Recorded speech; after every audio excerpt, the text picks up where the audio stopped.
ఎన్నికల్లో కనబడినటువంటి పరిస్థితి ఉంది. అంతేకాకుండా ఈరోజు మొత్తం ప్రభుత్వ రంగాన్నంతా నిర్వీర్యం చేసే దిశగా ఉంది.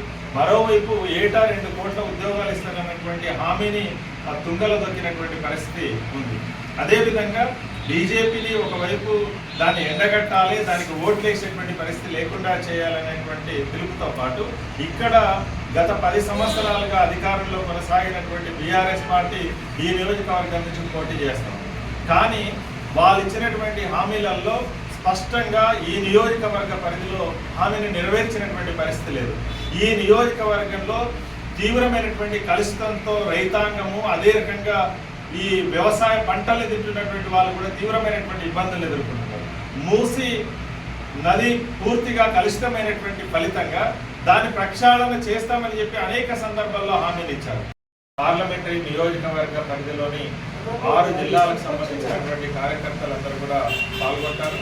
ఈ నియోజకవర్గం నుంచి పోటీ చేస్తున్నటువంటి జహంగీర్ గారి సుత్తి పడవలి నక్షత్రం గుర్తు మీద అత్యధికంగా ఓట్లేసి గెలిపించాలని చెప్పి సందర్భంగా విజ్ఞప్తి చేస్తాము.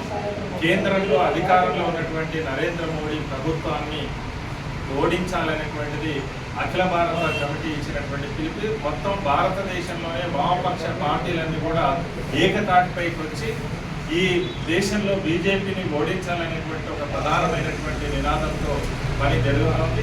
కేంద్రంలో గత 10 సంవత్సరాలుగా అధికారంలో ఉన్నటువంటి బీజేపీ మొత్తం రాజ్యాంగబద్ధంగా ఉండేటువంటి వ్యవస్థలన్నింటినీ కూడా నిర్వీర్యం చేసే దానికోసం కోరుకున్నది.